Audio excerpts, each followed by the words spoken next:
show. We'll put it like that. Nice. What's it like? I was actually there in attendance in Cleveland for Coe's first career NFL touchdown, which was awesome. And, Awesome. It was a great game. You could hear me on camera. I was just screaming, "Say it ain't so, Coe! Say it ain't so!" Sadly, from there, the game kind of went off the rails a little. That was the last high moment of that game, but it was a great game. Overtime loss, fun time. Yeah. How was that moment for you? Seeing the first, whether it was on TV, in person, wherever you were, seeing his first NFL touchdown. How was that? Well, dude, I mean, we were at home because it was a away game. We don't travel to a lot of the away games because we can get into that later. But to watch that and to think I wished I was there live. So to have your video was so cool, and just this is so cool. I mean, that was so cool for us. Catching it from Tom Brady, right? Like he's got the ball yet. I mean, first NFL touchdown means a lot, right? I mean, as a dad, that's just so cool to see. And it was fun to watch. And, it didn't have the outcome we wanted, but still the same. What a memory! What a memory to have, right? So, and honestly, cool. those.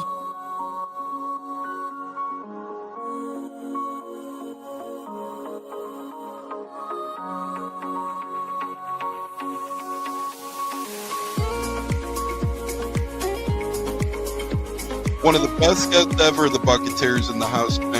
You guys hear him on Tampa radio all the time. He's one of the best in the business. My favorite personal in the business. That's why I'm elated tonight. Growing up in the Chicago area, you're used to sports radio. That's what gets me through the day. So this man does help get me through the day, I will say, with the Pat and Aaron show at work. Nothing like it. So it's incredible. It looks like we got Stunna bumbling in. I'm Tampa Tones. We are joined by lead goon tonight, host of the Pat and Aaron show of WDAE, Pat Donovan. And it sounds like Stunna is bumbling a little bit. Going to put him on mute for a second until that gets a little clear. But we're joined by Pat Donovan. It looks like Stunna's hanging out with Cheech and Chong in a car with the windows up or something over there. It does look like he got a little... No, my camera's broke. And he was trying to pull me in big time. And then I was like, hey, nothing's happened with Indianapolis yet. Like, I really want to give Indy a chance. And then also I talked to Cody Bruton. Once he took over Richard McCann, it was still like, well, look, I was like, y'all just give me the opportunity to explore free agency, see what's going on, and then come out and make us do it. All right, everyone, you are tuned into the Buccateers with wide receiver Kalen Geiger, and we are about to have a great pod. This is the Buccateers. You're tapped in, and here we go.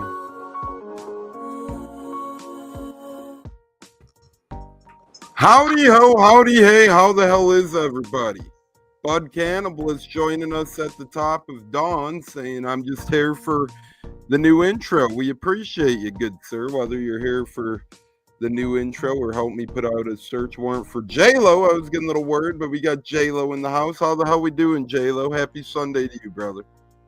Thank you, brother. Happy Sunday, man. It's been a great, fast week, and now we're here on Sunday talking. The hat, by the way.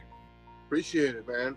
They're playing great, so I'm gonna rock it and represent, man. They're playing some good ball, even though I questioned one of their moves, but whatever. Rays are winning, so I'll take it. Yeah, we're gonna get into that because to me that's still a questionable move. I know they looked good yesterday, but not very happy about that. But J-Lo, real quickly while we're on the topic, did you go to the yard sale or know anybody who went to the yard sale? I heard the Rays had a pretty successful little yard sale over there. I know it's kind of a hike for you to get out there, though. Yeah, fortunately, I was at work yesterday. I was able to make it, but I kept watching the social media posts, and it was a huge success. There were some complaints because some fans waited in line at like around 10:30, and a lot of stuff were gone. I think if you donated $20, you could pick out whatever you want, put it in a bag, and walk out the door. But it looked like they had a lot of great stuff, a lot of great hats I would have loved to get a hold of, some shirts. I mean, I would have been down to go to it, but I was stuck at work. I wasn't going to be able to make it, unfortunately.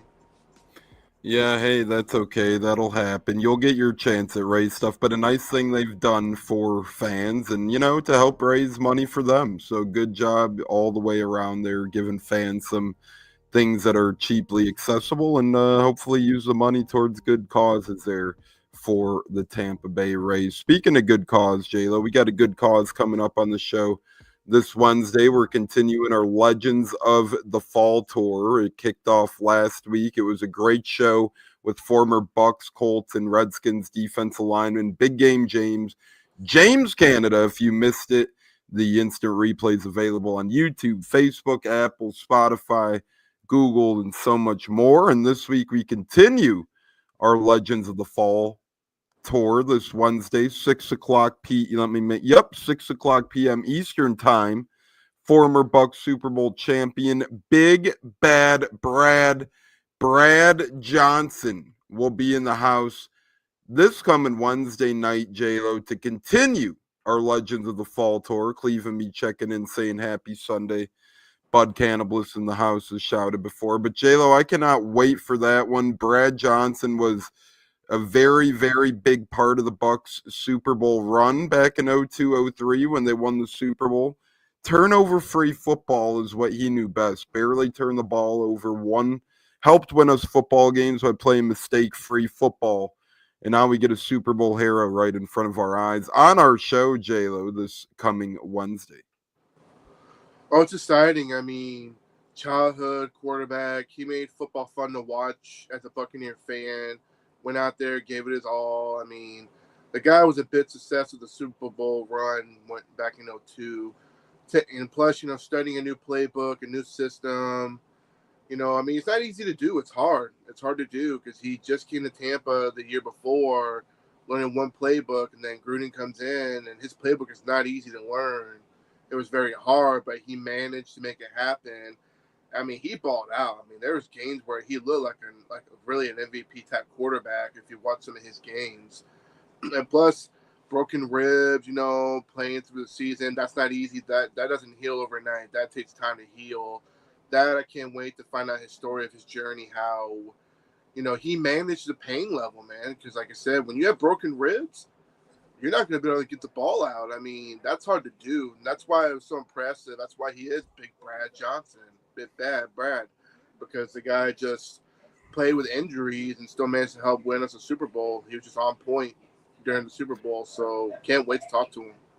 Yeah, the great Tyler Sharp is tuned in on Facebook. He texted into the program. Have a good show, man. Looking forward to this one. I watch them all. Would love to come on sometime. Absolutely, Tyler. We'd love to have you on. Talk some Buckball. Olivia saying loving the new intro.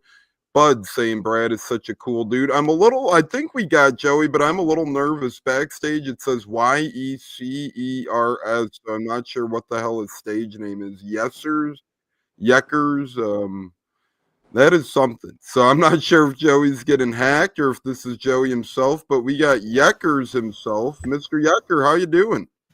No, this is for the Yesers. That's what the Pacers slogan has been this whole playoff because they're beast of the East and they're going to be moving on to the NBA Finals now. So just happy that the big market of New York has nothing going for them per usual. It's a dog shit city and a dog shit state. I really don't like any other teams there, and I'm just glad the New York Knicks are going home while the Pacers and Tyrese Halliburton, a future star, moves on. That's where I guess usually I think there's like an apostrophe in capital. Yeah, I mean my English. Come on now, I got like a 14 on the ACT in English. Come on. No, I'll give you a break. That's my bad too. I should have been able to. But I know. But yeah, I know, bud. That's my bad. I know there's usually an apostrophe and a capital. It looks a little different when it's all same. But hey, yes, Pacers are playing great. Hey, I have a little Brad Johnson comment. Does anybody want to guess his 40-yard dash time pre-draft? It wasn't good. Let me say 5.57. Okay. This is what will be like the Price is Right. J-Lo, what do you got? I say 5 flat. Or 5, yeah, 5, I'd go with 5 flat more so. But okay, well then you both win because it was 5.02. You just did it close without going over. The Price is Right. Yeah, I was gonna say the more I thought about 5'7", it didn't make too much sense, but I just thought it would be astronomically. But hey, That Bud might be the Cannibal. big boy from Florida who got a 5'7". Yeah, well, J-Lo would know. I mean, that's to me 5'7" is a little harsh. I mean, for the most part, I mean that's big boy speed, but for the most part, 5 flat makes Well, more sense. Desmond Watson got what, 5'9"? That's who I was asking about right there. Yeah. Yeah, I think he ran 5 something. It wasn't I think that it was bad. 5'9". I want to say. I gotta go back. It's all good. We'll just we'll move on. I thought you would know the big boy. You like him that much. Guess you don't know much about him. Bud saying I like should have that said. hat, though. I know we glorified him on that already. Bud sorry, I'm late. saying I should have said $1. Yeah, the price is right. That you would have won because can't go over. So, or I don't know if you would have won, but yeah, that's how we're doing. Bob Barker, rest in peace, man. That show is legendary. When I think he's gone. I turned on Wheel of Fortune the other day, and there's some loser that hosts that show now too. All these classic guys, Jeopardy, all the game shows going down the tubes. Yeah, Bob Barker did leave us sadly in 2023. All right, so, but yeah, all these game shows. I mean, the guys look the same who run them forever, and then eventually they're just gone. Sadly. Yeah. Besides Drew Carey, he's here forever. Cleveland rocks. Cleveland Ohio! Rocks. But yes, Brad Johnson. Let's try and write. Sorry, the yesers talk got us a little. Hey, I'm that's all what over we're. today. That's what we're here for. We're fun. What, J-Lo? And I looked it up. He ran a 5.86. 5.86. So just want to knock that out of the way. I was close. I'd guess 5'9". So I'm hovering right around there. But yeah, fun stuff. So Brad Johnson and rest in peace, Turd Ferguson, says Bud Cannibal. So man, shit. Joey and I actually, had a buddy who got references Turd Ferguson once. But hey, rest in peace, Turd Ferguson. There you go. Happy Sunday, everybody. Happy Sunday indeed. Brad Johnson is coming on Wednesday night, 6:00 p.m. Eastern. One of my favorite Brad Johnson memories, well, not really a memory, but I guess an attribute of his game specifically. He was a hard guy to bring down. And I mean, I know his nickname is Big Bad Brad, so you kind of allude to it as big. But J-Lo, Joey, this was a quarterback who was kind of a giant-like figure in the pocket, very hard to bring down, didn't turn the ball over, and that's why he was such a perfect fit for the Bucs at the time. He did all the right things to do what you needed to do to win the Super Bowl for that Buccaneer team. So I'm excited to ask him about that. He has a couple of his sons that play at North Carolina right now. That'll be very interesting to see how the Bill Belichick experience is potentially going over at North Carolina as well. So between our old-time Bucs 50th season celebration and between some of his little ones being at North Carolina now, it'll be very fun stuff. I want to ask him also how it was to play on the London Monarchs momentarily. He went over there a little bit to revive himself, revive his career. So very fun. Bucs Nation says, good morning. Happy Sunday to you guys. Happy Sunday to our guy, Bucs Nation. But yes, we are having Brad Johnson on 6:00 p.m. Eastern Wednesday. Join us. You don't want to miss that. And it'll be a very fun one. And in the coming weeks, we have more fun stuff too. Anthony Gator's coming on in July. That'll be fun to continue our Legends of the Fall tour. We're going to have some games to be played. We know we'll talk more about that later. But fellas, OTAs are complete. Notables around the league were absent. For instance, Terry McLaurin didn't do much work. Hassan Reddick didn't show up. Mike Evans didn't show up. A lot of players on a lot of teams didn't show up. And to me, the NFL has to make OTAs either mandatory or just rip them out completely. What's the point of having this voluntary stuff besides making some headlines and topics? And hey, maybe that's why they do it, right? It leads to clicks. It leads to banter. It leads to fake news rumors, like people worrying about Hassan Reddick. But we got to remember, have you guys heard anything about Bryce Hall or Shaq? Bryce Hall re-signed. So Bryce Hall will be back, Bucs Nation. He re-signed with the Buccaneers on a one-year deal, I want to say. But Shaq Barrett he probably will be one of those guys that if the Bucs sign him again, it would be barring an injury, barring something right before camp where, hey, Shaq Barrett stays in football shape and maybe the Bucs have to sign him again. But J-Lo, Joey, I think Shaq, sadly, I think his best days are behind him. Joey, what say you? Yeah, I mean, it doesn't get easier. What's up? Oh, yeah, no, it doesn't get easier the older you get in this league. And Shaq Barrett obviously has had a lot happen on and off the field, a good amount of time in Tampa Bay lately. So you always wish him the best, and you hope, but you can't get younger. You can't get the soreness to go down. The injuries that you've had are there forever. The scar tissue's there. So, you feel bad for when some of these guys get more towards the end. You see it a lot, especially with our teams who hold on to players that have done good for them. That's how you create good culture, good locker rooms when they're good players on and off the field. And we'll see what happens with some of these vets. I mean, I'm not mistaken, there's probably a good amount of free agents still available who aren't even that old right now. There's just a big pool of players waiting to see what's going to happen. Yeah, there will be another mini wave of free agency at some point. Usually, I'm thinking like mid-June. Yeah. Yep, June, July, right before preseason, right before the mandatory, or right after the mandatory camps. You kind of see what you have on your roster, what you might need body-wise. Remember, you could carry 90 bodies into these preseason games, so it doesn't really hurt bringing on these guys. J-Lo will give you Bryce Hall returning on a one-year deal. Quick thoughts on him. He signed a month back. It was in the springtime for sure, but J-Lo, thoughts on Bryce Hall making a one-year return? We didn't get to see much of him last year, sadly, via injury, but I have depth piece hopes for him this year. No, I agree. I mean, he ended up getting injured, the worst timing. I think he would have been a good contributor, a good backup, step in right away. It would have helped our chances better on defense because he had experience, back in his days in New York. I think him coming back was a smart move. He knows the system after 1 year, even though he didn't play it, but still being there with the teammates, starting the playbook. Hopefully he can stay healthy. He'd be a great, DB number 2, number 3 to step in behind Jamel Dean or Zion McCollum. Yeah, and I agree. And Zion McCollum's in a contract year, so he's going to have a huge year, in my opinion. His contract should be coming up soon. But reverting back to OTAs a little bit in the rearview mirror, a lot of stars not showing up. J-Lo, do you agree with me more so that, hey, maybe this is an activity that should either be mandatory or it should be just not a thing? Because voluntary, it just doesn't make too, why give the option? Either make it all in or just say nope. No, I mean, I agree with you. I mean, if you're not going to make it mandatory to where all the players are not going to show up, then why even have it?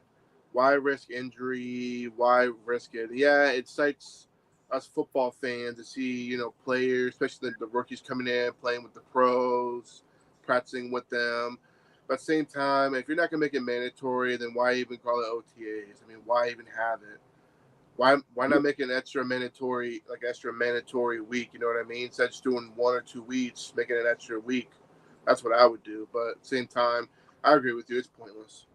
If you want to do that to me too, J-Lo and Joey, have the veteran presence be voluntary when the rookie camp starts.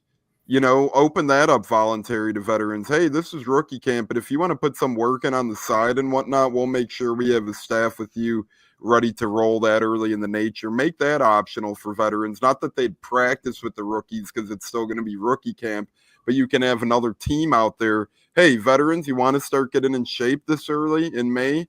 Here you go. Come to rookie camp. We'll have a team ready to roll with you out there. Then you should ease in voluntary. Hey, beginning of June mandatory. You get a week or 2 off, then you revert back to mandatory. So I don't know, just kind of dumb to leave it loosely like that. Joey, what say you? I mean, you got guys, big names not showing up, and you can't really blame them when they're established veterans. That as long as they're still putting in the work and not handing out pink powder on boats, you're probably in pretty good shape.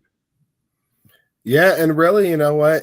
If he hands out blue powder, green powder, I'm not really too mad about that either, as long as they show up. Well, we play Miami week 1, so I'd love to, rest in peace, Tyreek Hill, but we'll see when we get there. But to training camp and all that, I'm a fan to see the photos, to see, especially when the rookie mini camp happened, things of that nature. It's good to see the guys back out there. But at the end of the day, we just hope our teams continue to stay healthy and continue to get closer to the regular season. And that's the biggest thing. I mean, of course, the more people who show up, it's always nice to see familiar faces and the guys get back together. But at the end of the day, this is not mandatory, and we don't want to see injuries at the same point. There's a lot of, I mentioned it last time, injuries these days, non-contact. We were just running, 40-yard dash sprints, whatever.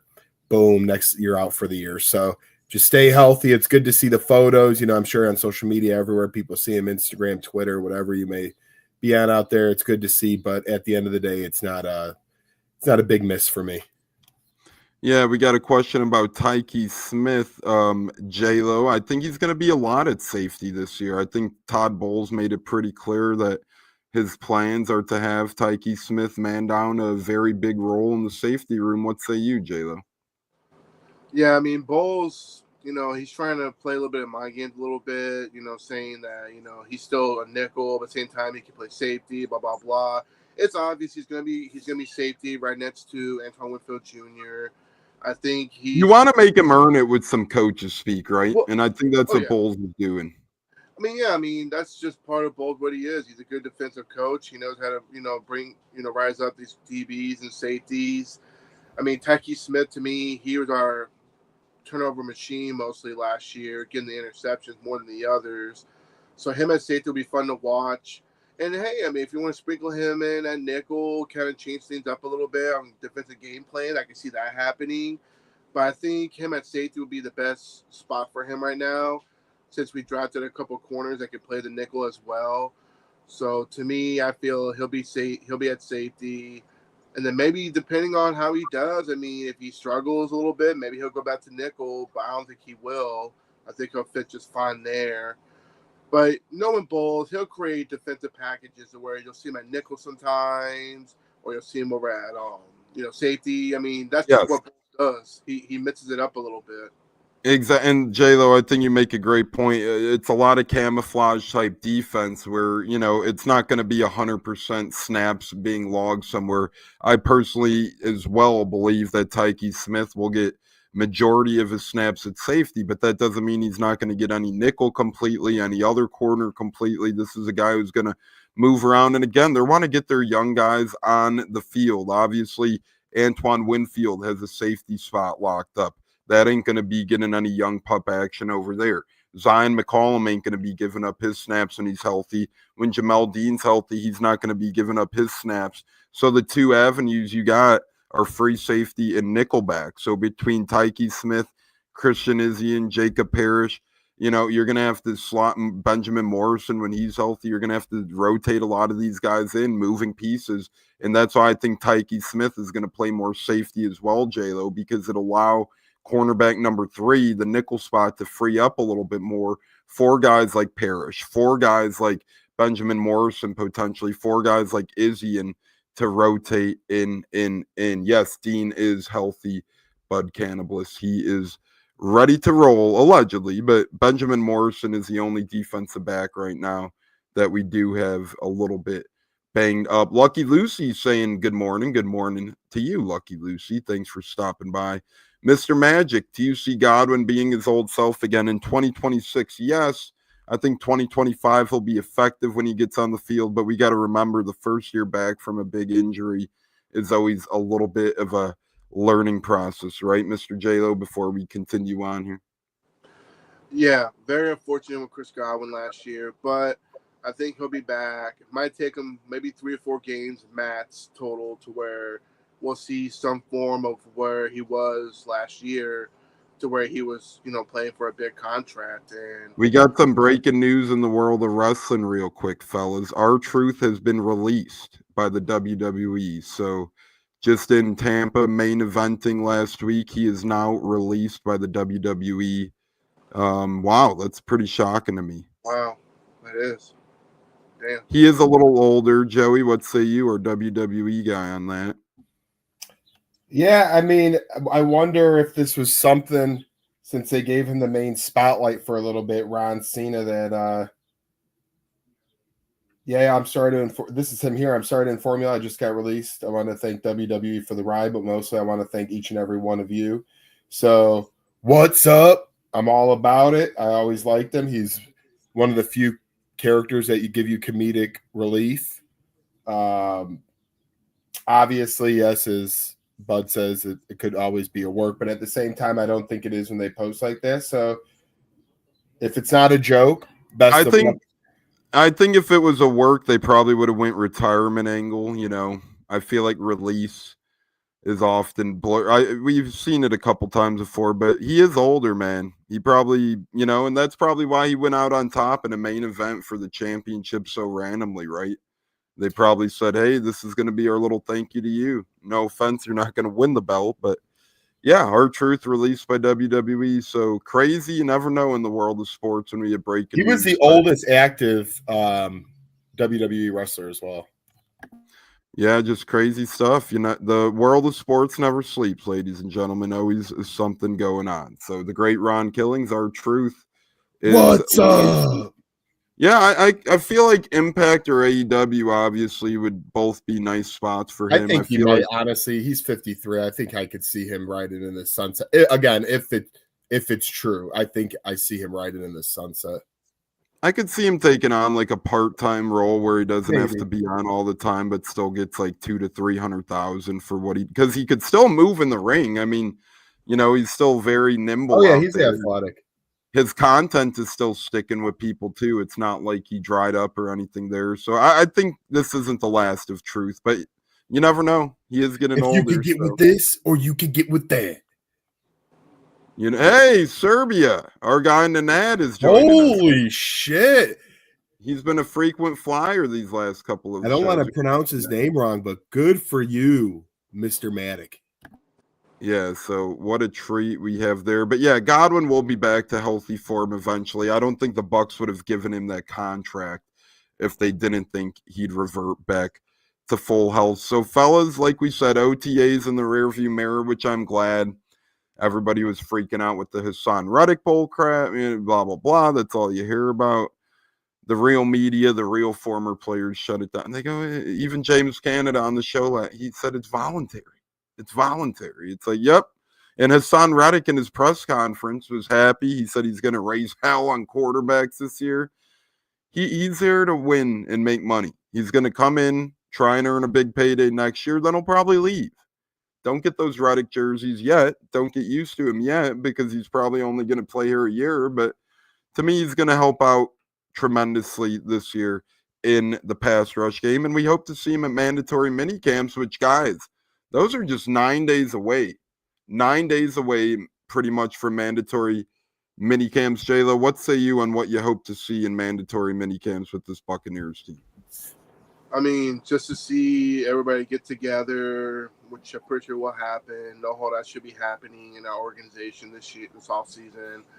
Looking forward to seeing Mike. Chris may not practice. He may just be there in uniform because he's still recovering. Which is fine. But to see Ibuka going there and you know, pick the brains of Godwin and also Evans becoming a pro, which I think he's already there. That's why we drafted him. We don't draft divas in the draft. We actually draft players that want to come out and play. Also, seeing Baker going into his third year. Yeah, fourth year, right? Is it fourth year? Third year with the Bucs. Thank you, Tom. He's going in for his third year, continuity with the players. I mean, the guy's a great leader. I think he's going to make a lot of noise, even though he's made noise, but I think he's going to take that next step into where he's in an MVP conversation. That's where I think his season's going into, just because of the familiarity with the players. Yeah, third offensive coordinator and his timing here, but at the same time, he's out there performing. It don't matter who's coaching him or not. The guy's a mature player, so I'm looking forward to see him, lead, get these guys ready, prep for practice. He's one of the leaders. Seeing Levante David back out there for another year. I'm looking forward to all of it and see what our new offensive coordinator, Grizzard, does. Put together a hell of a playbook.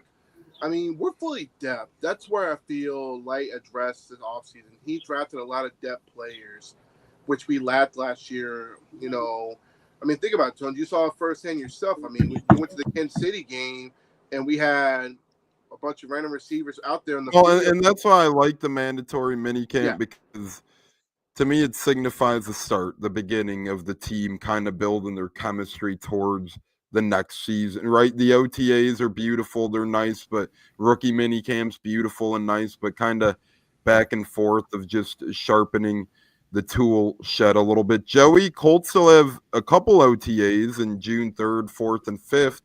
And then they move to mandatory the same time as the Bucs, 10th through 12th. What say you on the state of the Colts with a couple OTAs ahead and then mandatory stuff June 10th and OTAs June 3rd through 5th? Yeah, I'm going to give you my Colts talk right here, my breadwinner right here, and my final goodbye is I got a golf tee time, sadly, that I'm going to do terrible at on the course today. It's going to look like Ron Cena out there a little bit. It's going to be ugly. But for clarity, he will finish out his contract. But anyways, back to business. Colts minicamp. I love seeing the rookies, like I said, like seeing number 84 on Tyler Warren catching footballs is just awesome to see. And like you said, that we have a few days left in June, the next couple of weeks. I do like seeing some of the work out there, of course, that you get to see those beautiful red practice jerseys for all the QBs because they're not getting sniffed or touched right now. But there's a QB battle in Indy, so unfortunately I have to follow the Daniel Jones and Anthony Richardson, even though I 100% think it would be not bright to at least start with Richardson because he was picked number 4. And his key is health more than anything else to me. I think sometimes people think it's other things, but to me it's health. Best ability is availability.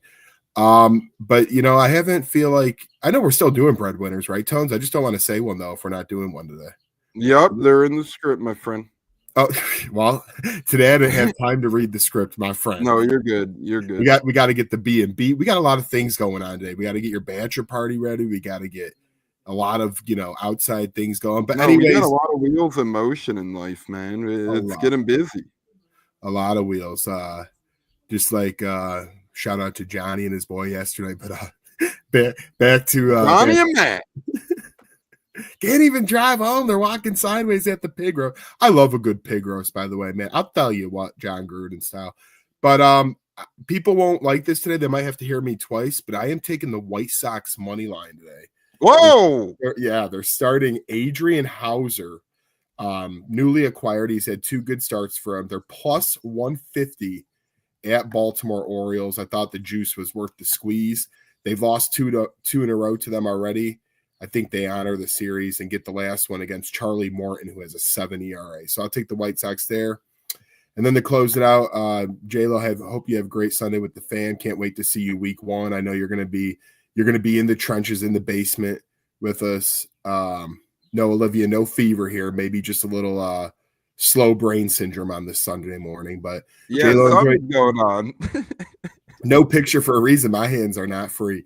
No, anyways, J-Lo, enjoy your Sunday, bro. Can't wait to see you week 1. We lock up in the basement for the trenches NFL. And then Mr. Tones. Just keep the lights on down there, fellas, all right?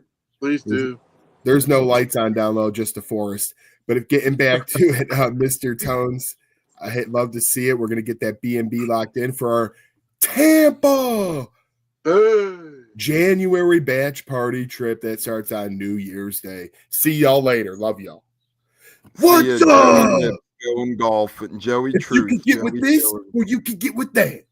Yep, there you go, buddy. There goes the Yesers himself, and spelled Yesers wrong, and what can you do? He's a great time, as always, on a Sunday fun day. J-Lo, we're going to get to our breadwinners a little bit later. We're going to continue some monumental sports, football, other talk right now going on, J-Lo, but mandatory minicamp. Okay, so looking at others, and obviously that's another thing, all these rookie camps, OTAs, mandatory camps, they all take place different dates, different times, J-Lo.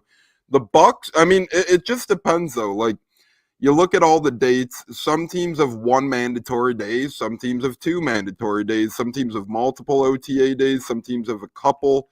Are you satisfied with how the Bucs are running theirs where, hey, you get a couple OTA days, couple mandatory days, And that's that, for example, you have the Patriots who do OTAs May 19th and 20th, May 22nd, May 27th and 28th, May 30th, June 2nd and 3rd, and June 5th. Would you rather see a full court press like that? Or on the other side of the coin, for example, you have the Texans only doing 2 days of mandatory minicamp.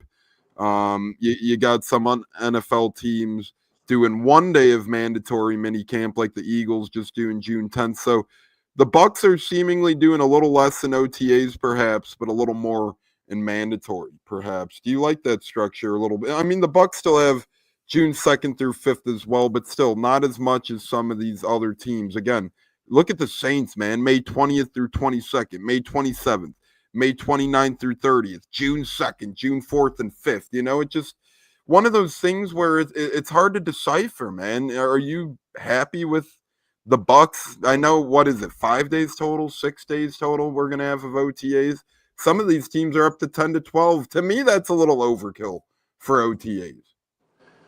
Yeah, to me it is. I think the way the Bucs set up is fine. You know, you do 2 to 3 mandatory minicamp days, all you need. Create some excitement for the fans to see the whole team together. You know, like I mentioned earlier, OTAs is just pointless. You might as well just, you know, maybe do 1 day of OTAs and just add an extra mandatory. You know, if at least for the teams that really played bad last year and they need to get the new coach, the new team together, that's the only thing I can think of, you know, when you add more mandatory. But for teams that already have familiarity like we do, I feel 2 to 3 days is fine. Less chance of injuries, you know, let them get acclimated for 2 or 3 days, and then let them have their vacation, then we get ready for training camp. You know, that's just the way Unless it's just crazy, unless it's not like the Lions don't even have mandatory minicamp. They just have OTAs and then it's done. It's like, see, it's everything different. But I'm with you, J-Lo. I think the Bucs is perfect. You get a couple done last week, you put them in the rearview mirror, get a couple days off, you do a couple more this week, then you get about a couple days off, not necessarily a week, but you get a little refreshing period in between mandatory and OT. I don't know. It's just choppy. Like I said, that's why I'd either just go into I'd probably make it mandatory when OTAs start because there ain't that big gap.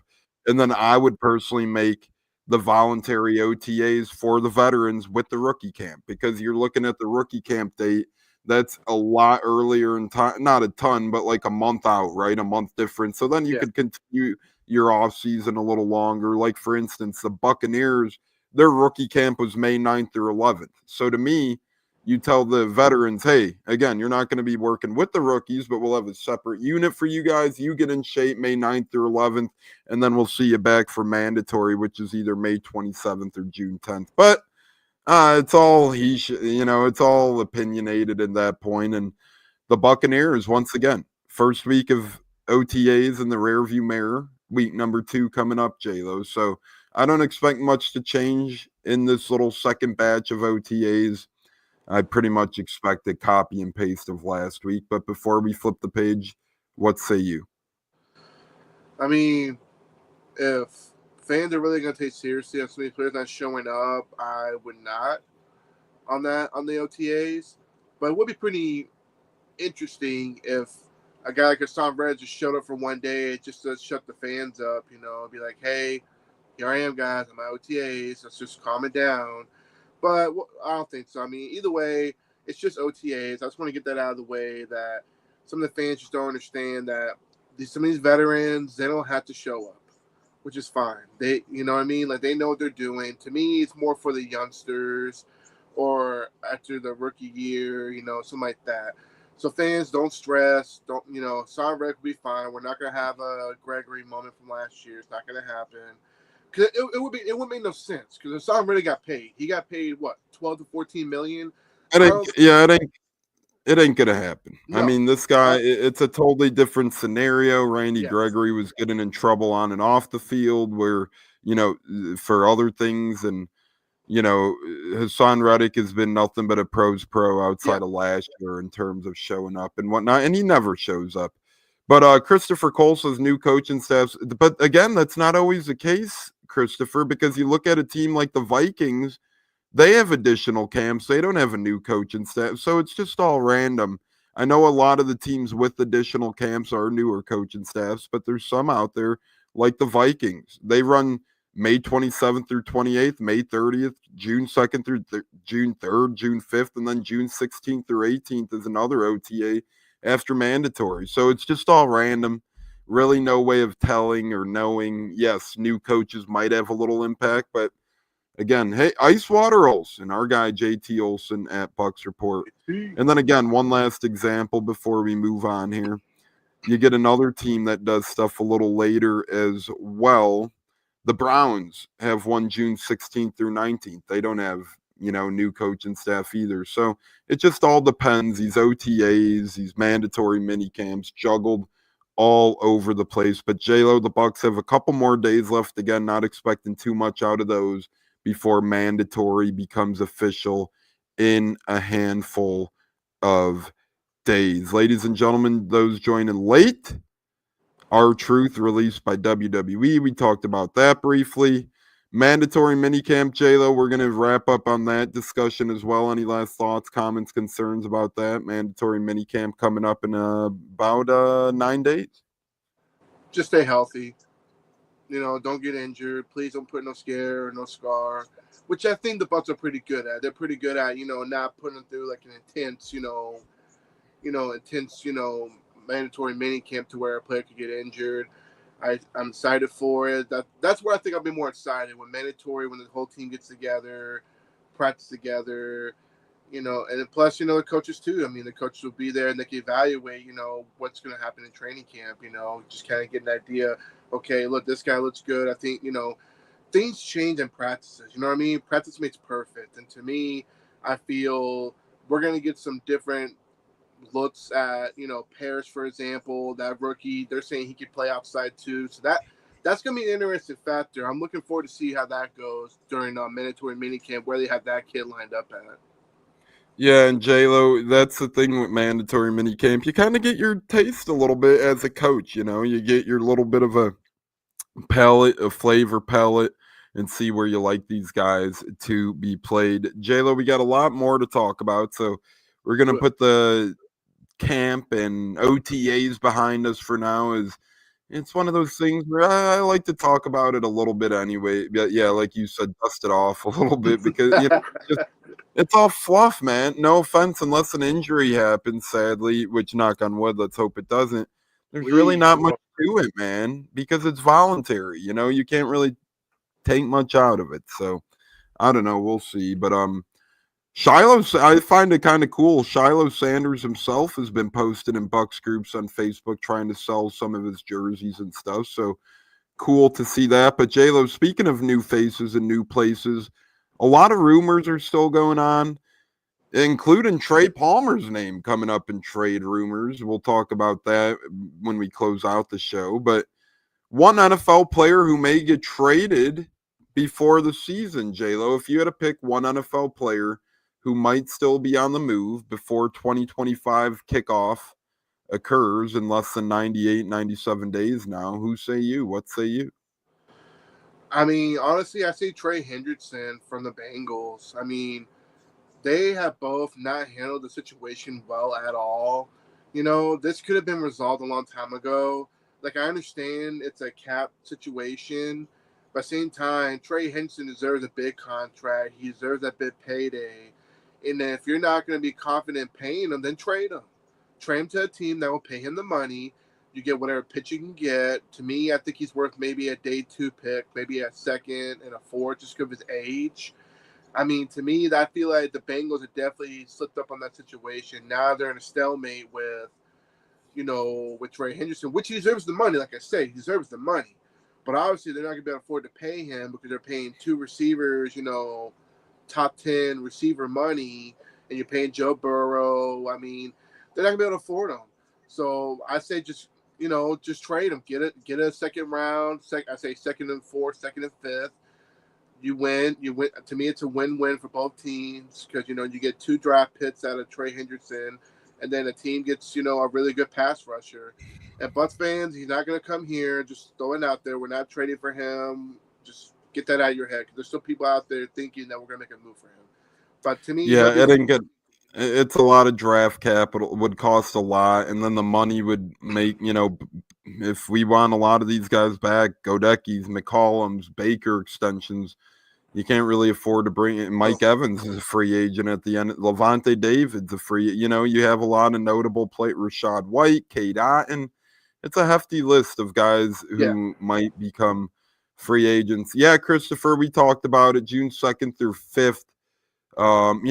Me and J-Lo earlier were our heads were in a whirlwind. We were talking about all dates, all kinds of fun stuff. So if you missed it, it was at the beginning of the show-ish or mid-show, about 10, 20 minutes ago. But we were talking about all the dates being crazy, hard to keep up with. It's just, and we don't expect much, June 2nd through June 5th as well. So, yes, that'll be Monday through Thursday, starting tomorrow. So not Tuesday, Chris, it starts tomorrow, June 2nd through June 5th for this Buccaneers team. At least I believe it's June 2nd through June 5th. So there we go. Bucs OTAs resume tomorrow for those unaware. And like I said, that's it for the Bucs. A lot of teams still have June 6th, June 12th, June 18th, but that's it for the Bucs. So the Bucs finish OTAs on Thursday. But J-Lo, speaking of finishing, I don't know if it's going to be Trey.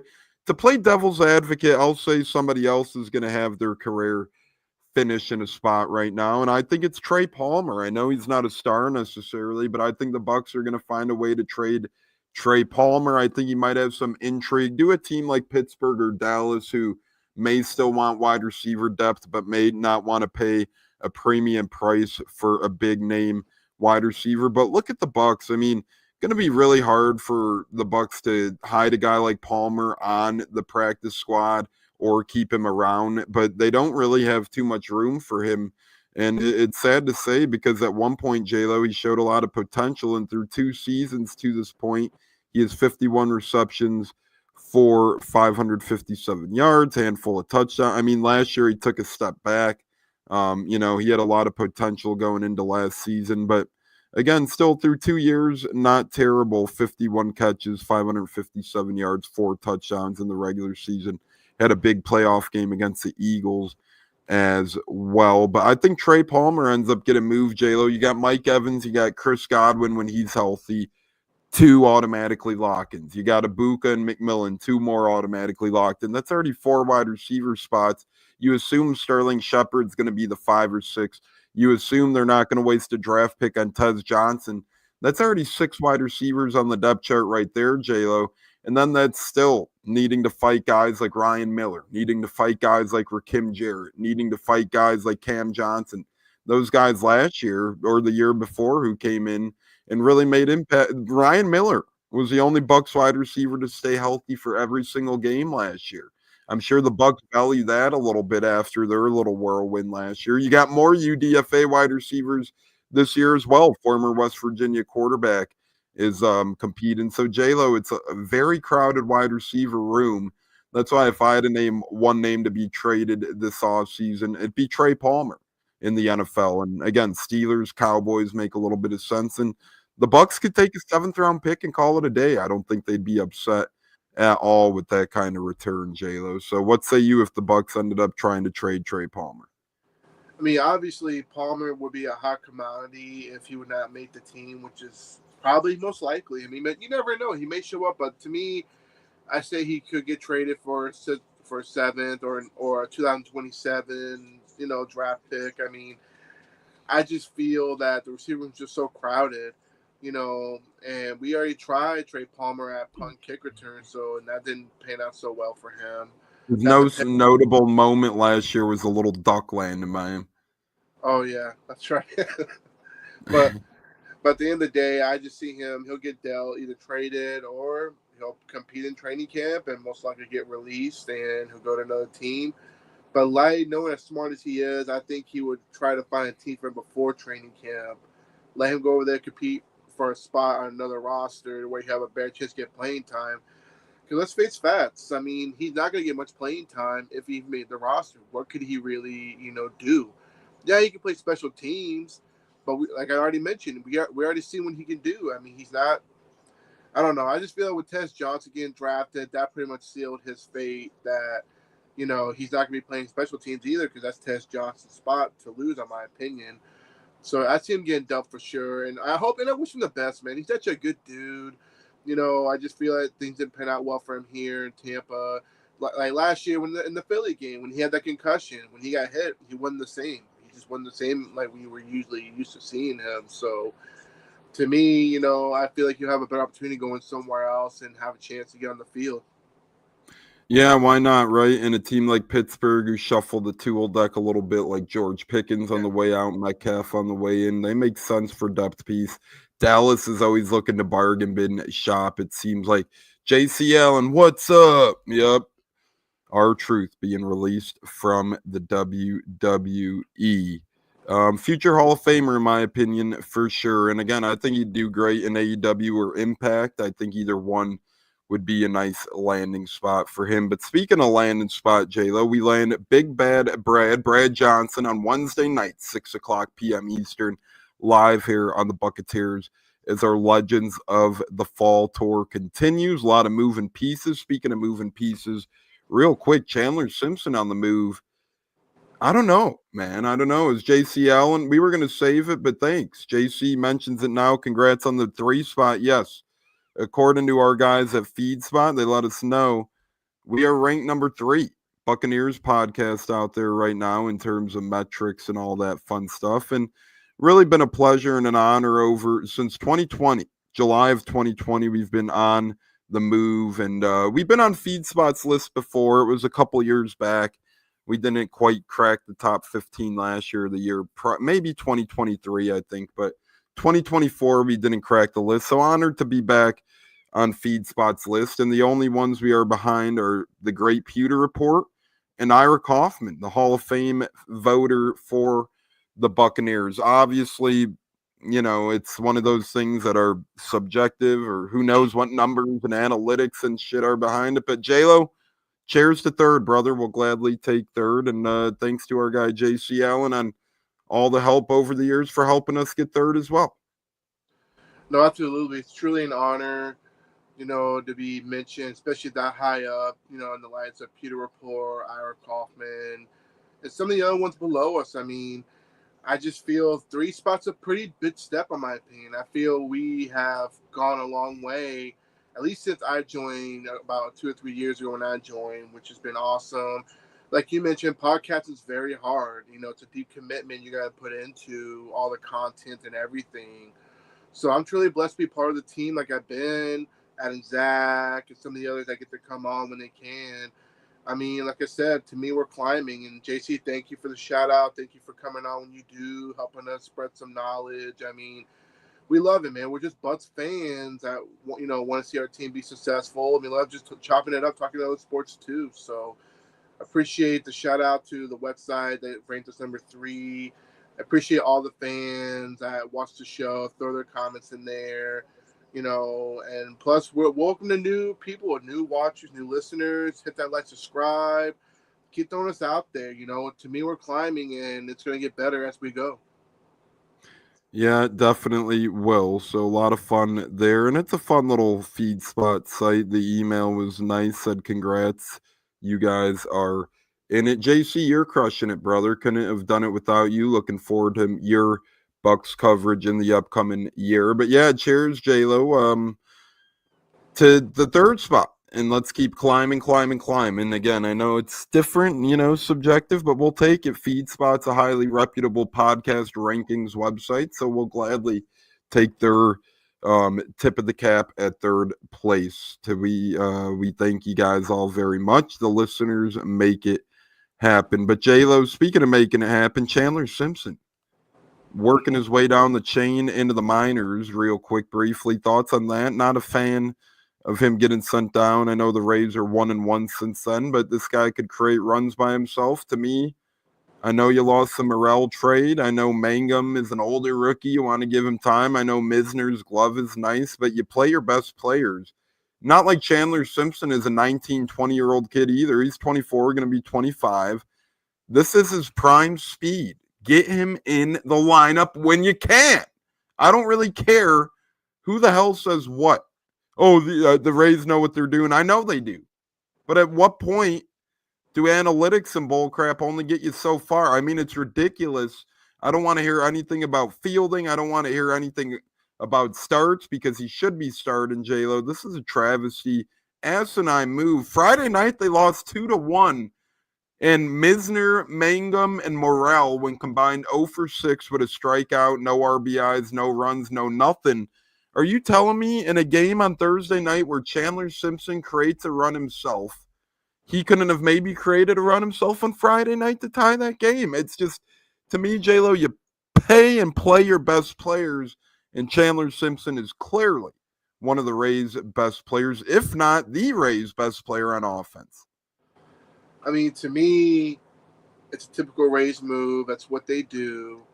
You know, they get a stud that comes up from AAA who's playing phenomenal, but then when one of their injured guys comes back, okay, you did a good job, fella. I mean, that's what the Rays do, dude. That's what they do. Even though Simpson, you know, has been making a big impact, getting on base, stealing. Because when man's on first base, he's going to get a steal. It'll be rare if you ever catch him out. It'll be rare. The guy made plays. I don't give a shit about Magnum, whatever the hell his name is, Messner, and then Christopher Morrow. I mean, you called it. You mentioned I it. tried to tell you, bro, and I You wasn't did. being a hater. No, you weren't. But look who won that trade, Tones. The Cubs got Kyle Tucker, who's blowing up. Isaac Paredes, I don't know how he's doing in Houston, but the trade it looked so ridiculous, unprofessional. I couldn't believe the fact that, you know, we traded away Paredes, who was a stud, and because of money, I mean, they had the money to pay him. I mean, that's what the Rays And the do. Rays could have used Paredes right now. He has 11 homers, batting 260. I mean, that's the problem, Tom. Not to cut you off. I mean, Simpson ain't a home run hitter, but he's an on-base percentage guy to where you want to get men on base to put the pressure on the pitchers. That, to me, makes more sense. And I listened to Aaron Neander, the guy who made the move, and he was telling me that he'll be back up a lot sooner than later. No, you're better than that. You're better than that. By now, you're better than that. Not to send down a player who's getting on base, making noise, making stuff happen. Now you're pissing the fans off more because obviously he already made it known that Morrell's probably going to be on the trade block very soon. He's going to be out the door. He already made that known. So now Hopefully you guys could get a new washing machine for that guy. I don't know what we're going to get. I mean, the fact is, we trade away Randy Rosarena for peanuts. I mean, I haven't even heard from these players we trade for Rosarena. And look what he's doing in Seattle. I mean, I don't know. I mean, usually we make better moves and better prospects. But it looks like we just dump players in the trash. No disrespect. I mean, that's just how I feel as a Rays fan. You know, and then you send out Simpson. It's like a slap in the face once again. Until this owner sells his team, which is not going to happen anytime soon, they're going to keep doing silly stuff like this. And this is why it's hard to be a Rays fan. It's hard. It's like a marriage. You hate them and you love them. Yeah, they won, you know, they're 1-1 since he's been going down to put up runs. But if you're going to compete against teams like LA, New York, I mean, all these other big-name teams, to me, the Dodgers are going back-to-back, on my opinion. But that's another discussion. The fact that if you're going to compete with teams like that, you're sending down Simpson was not a smart move. You should have kept him hot when he's hot. Now we're going to go back to this lineup, and we got the other guy coming up, the shortstop, the Golden Glove guy. I can never pronounce his name, So Kim, whatever his name is. So what are they going to do about that? Kim. I mean, what are they going to do about that when he comes up? Who are they going to send down? Who are they going to trade? A move's going to be made really soon. I think Morrell's out the door. You know, I think he's already going to be out the door, trade away. And they're probably going to send somebody like – but why didn't they send Curtis Meade down? Send that guy down. What's he done in the lineup? Why do they have that guy in the lineup still? You know what I mean? I just don't understand that. Like, the lineup – if guys are not producing day in, day out, why they're even on the team? Why they're even in the MLB? Ship those guys off for peanuts. Not a guy like Simpson sending him down. That's just me. I think the Rays too. I think they're afraid to lose trades because they traded Curtis Meade for Christopher Sanchez, who's doing really good in you know, with the Phillies right now. He all-star pitcher last year. So maybe they're just afraid. But speaking of young players, Chandler Simpson in the Tampa area, hopefully he'll be back soon. Graham Barton, young Bucs center, birthday today, J-Lo. He turned 23 years old. Thoughts on Graham Barton and the career he has in front of him at 23? Man, not to get overconfident, but this could be multiple All-Pro type center type guy. And he has such a great attitude, so professional at his age at 23. Wow. I mean, this could be a potential like Alan Faneca, Nick Mangold type center. It's going to be there for a long time. Multiple Pro Bowls, maybe 2 or 3 All-Pros. I mean, this kid's so young, and I'm so glad when we watched the draft last year, and we drafted that guy. Surprised he fell to us. Dallas, I know you're slapping yourselves in the face right now, not picking him, but the fact is, that kid's got such a great career going on. I mean, besides Tristan Wirfs, to me, I feel he's probably the second or third best lineman on the team right now in the offensive line room. No knock on the others; they're just as good. But to me, it's Tristan, Gadecki, Barton.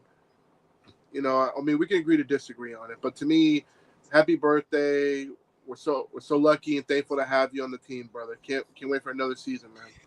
I mean, this O-line is young and nasty, man. We got Ben Bredesen, Cody Mock, Gadecki, Wirfs, Barton. It's insane.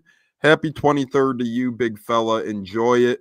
And you got plenty of great years ahead. I think that's the most beautiful thing about realizing Graham Barton is 23 is how many years ahead he should have at the NFL level. And high-end years at that, as you alluded to, J-Lo, he could turn into quite the little all-pro stud potentially, but we'll see what comes up in his career. But what's coming up on the Buccateers? Wednesday, Brad Johnson show.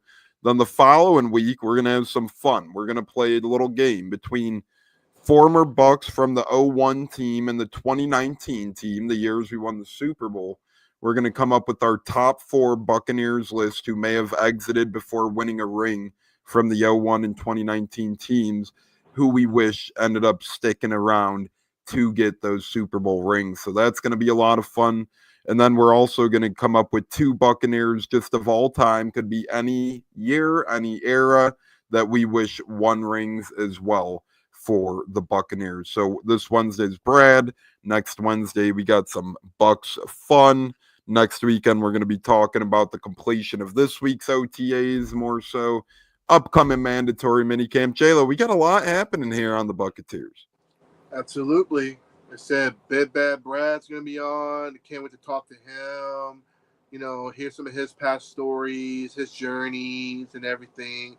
It's going to be a exciting show, folks, and I hope all y'all tune in. Growing up, childhood, it's going to be great to conversate with this man, and then talking more Bucs OTAs. And we're getting closer to the season, folks. We're in June, halfway through the year already. Yeah, it's crazy. Already halfway through the year. We got a couple more things on our docket. Pigskin Pick'em, breadwinners, and final words before we bounce out of here. But J-Lo, pretty much it's interesting to see what's going on. And in 60 seconds or less, we bring you Pigskin Hot Potato. Are you ready, my friend, or do you need a little bit? No, let's do it, brother. All right, I'm going to cue the clock, play the music, and we will get our Pigskin Hot Potato going. 60 seconds or less, J-Lo, you get this topic coming from Pro Football Talk. The tweet says this: with Patriots Radio Network employee Scott Zolak recently suggesting wide receiver Stephon Diggs could be cut, we looked at his contract to see what he'd owed. Given his ACL tear, the Patriots could be able to avoid millions in money that is otherwise guaranteed. J-Lo, 60 seconds or less. The Patriots need weapons for Drake May. Will Stephon Diggs survive the offseason? Will he be week 1 Foxborough bound? What say you? I think he will. I think the Patriots invested way too much money at this point. And if you were to let him go, who could you really replace him with? Who could you go out there and pick up in free agency? I don't think there's many options up to his standard at receiver. So I think he makes it. I think he made a little too much noise the other day on the boat. It happened. Ain't like he hurt anybody. It just showed him having a good time as a vet. I think he makes it. Yeah, that's well done, my friend. About 35 seconds right there. So incredible stuff. But I think he makes it as well. The Patriots need him for Drake May's development. As long as he shows up Yeah. Get the job done, head on the shoulders. J-Lo next. Before we get to breadwinners, final words, and so much more here as we close out on the Buccateers, we're going to do one more fun one because there's only two of us. And I'm the timekeeper, so you get stuck with doing another. Are you ready for Pigskin Hot Potato number 2, my friend? Oh, he's saying bring it on. He's saying Ken Sasha like Shinsuke Nakamura will do. But J-Lo, we'll come back to you here, my friend. Let me see. I was between two. Okay. We talked NFL trades earlier. Dolphins tight end Jonnu Smith's name is coming up in trades around the NFL. What team would you see as the best fit for a guy like Jonnu Smith? Last year, he had pretty good. He's been having good years in Miami. Kind of bounced back. At one point, he was an up-and-coming NFL tight end. Now in Miami last year, J-Lo, he had 88 catches, 884 yards, and 8 touchdowns. Who could you see trading for Jonnu Smith? What say you? I would say maybe Jacksonville because they let that one tight end leave. Evan Ingram, yeah. Evan Ingram, thank you for reminding me. Yes, Evan Ingram. That could be a team to watch that can use his abilities, and I know Liam Cohen would use him very well. I see him go back to the Patriots. You know, go back and play for oh my goodness, I keep forgetting names. Mike Vrabel. Then Mike Vrabel, thank you. Mike Vrabel, they have history together in Tennessee, so those are two teams I could put out there. I mean, so many options. I mean, Dallas could be a team to look into, have a 2 tight end set. That's another one. You never know if the Saints might want to try and get their, young QB a weapon and put themselves. I mean, would you be really excited? I'm kidding. I'm just kidding. I'm joking. But I'm kidding around. But and then also, I mean, he could go to Carolina. Dave Canales could have a 2 tight end set. I mean, there's so many options for him to go to. But if I had to take a wild guess, I would say Jacksonville, New England. Those are my top 2 teams. I think that can make the move for him. I know Pittsburgh was in the running and talking with them, but I think their tight end room is pretty full, in my opinion. I mean, they got the tall tight end from Georgia. He's still there. Darnell Washington, I think. And then they got Pat Fryermuth as well. I mean, the guy. I think an interesting fit would be. I think the Chargers would be a really good fit. I know they signed Tyler Conklin and they have Will Disley, but I still think that they failed to get Evan Ingram, so I think that they could land Jonnu Smith potentially because Evan Ingram went to the Broncos. He's Bo Nix bound with Sean Payton. So I'm going to go ahead and say Chargers could be a team to watch. That's intriguing. That'd be a good one. They can use a tight end. He's tight end 1. I mean, the guy makes plays, so that would make a lot of sense for him to go to the Chargers. I mean, there's so many options. I don't know why Miami would trade him. I mean, if he's fitting in their system, catching the ball, why trade a playmaker? Because Tyreek's a one-trip pony lately. I mean, I don't see him. I mean, anyway, that's a different conversation in Miami. No, but I agree with you. And they're going to be very interesting to see the development in the Chargers. I mean, their offense is intriguing. Najee Harris, Omarion Hampton, Mike Williams is back there, Ladd McConkey. So to me, if they had another tight end opposite of Conklin and Disley, that would be very good over there. But before we get to final word, J-Lo's, we got breadwinners. Joey Nips taking the White Sox money line by 150, and we got one final reminder. Big Bad Brad Johnson continuing our Legends of the Fall Bucs 50th season anniversary tour this Wednesday, 6 p.m. Eastern. And then another former Buck, Anthony Gator, lined up for July for the program as well. J-Lo, breadwinner for the weekend, my friend? Give me the Florida Gators in the College World of Baseball over the East Carolina Pirates. Pirates are favored by minus 250, so give me Florida over the Pirates. I give that 1 o'clock. Florida's a very dangerous team when it gets close to, a World Series, College World Series, so give me Florida. Let's go Gators.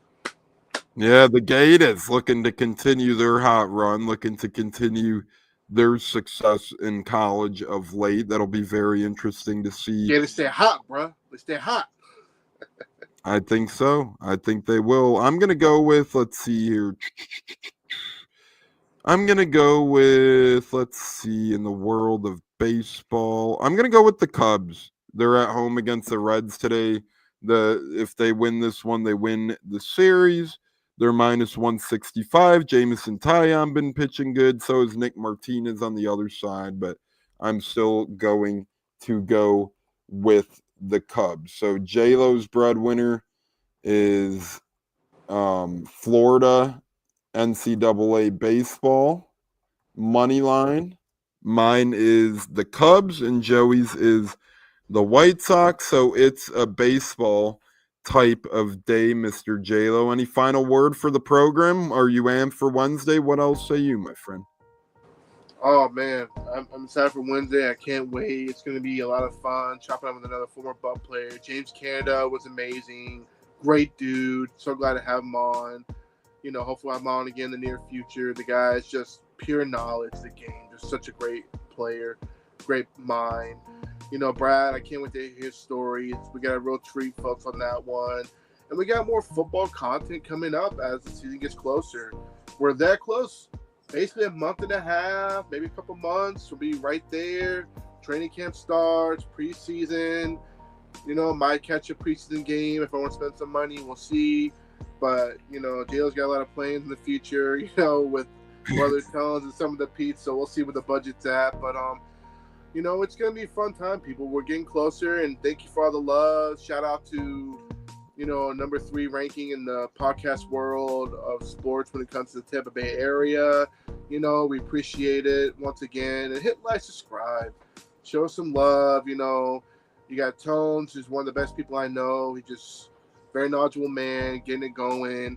You got Zach, one of our new additions. Dude's making a lot of noise. And we got the rest of them. You know, shout out to all the hard work. Gene, when he comes around. I mean, we got a good team, man. We got our own little, you know, set of great people on here. So looking forward to it. And go Rays, go Gators. And let's have another wonderful day of sports, people. Let's have another wonderful day of sports. We got WNBA on, College World Series baseball on, MLB on, NHL. It's just a beautiful time to be a sports fan. So buckle up and remember this Wednesday night, Big Bad Brad Johnson joins the show, 6 o'clock p.m. Eastern time. And yes, once again, third on feed spot standings for our podcast. It's incredible.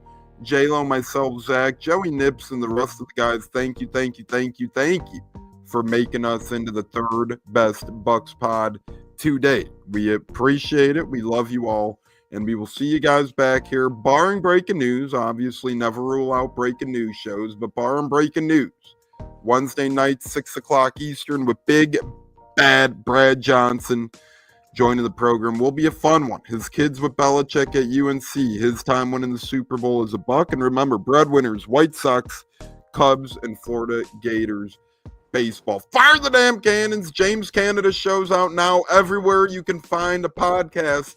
Go to YouTube, hit that like button, subscribe button, and turn the notification bell on so you never miss J-Lo or myself on a show. It's the Buccateers. We love you all. Until Wednesday, peace. Fire the damn cannons. Bro, we'll put it like that. Nice. What's it like? I was actually there in attendance in Cleveland for Coe's first career NFL touchdown, which was awesome. And, Awesome. it was a great game. You could hear me on camera. I was just screaming, "Say it ain't so, Coe! Say it ain't so!" Sadly, from there, the game kind of went off the rails a little. That was the last high moment of that game, but it was a great game. Overtime loss, fun time. How was that moment for you? You know, seeing the first, whether it was on TV, in person, wherever you were, seeing his first NFL touchdown. How was that? Well, you know, dude, I mean, we were at home because it was a away game. We don't travel to a lot of the away games because we can get into that later. But, you know, to watch that and to think I wished I was there live. So to have your video was so cool. And just, man, this is so cool. I mean, that was so cool for us. Catching it from Tom Brady, right? Like, he's got the ball yet. I mean, first NFL touchdown means a lot, right? I mean, as a dad, this is so cool to see. And it's just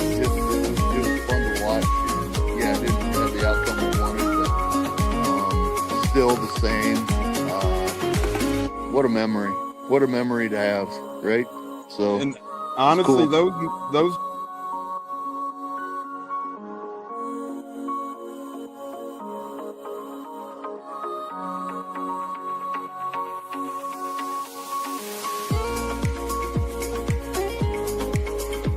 one of the best guests ever, the Buccateers in the house tonight.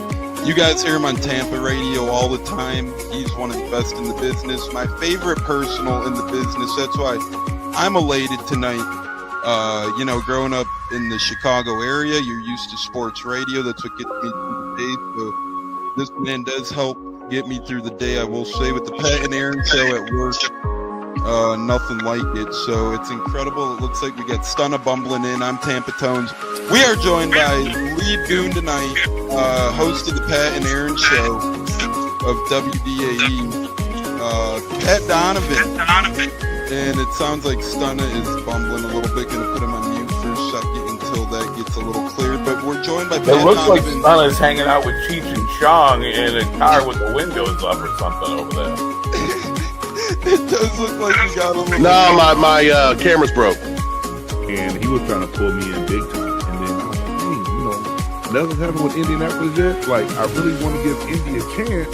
And then also I talked to Cody Bruton, once he took over Rich McCann and still like, well, look, I was like, y'all just give me the opportunity to explore free agency, see what's going on, and then come out and make us do it.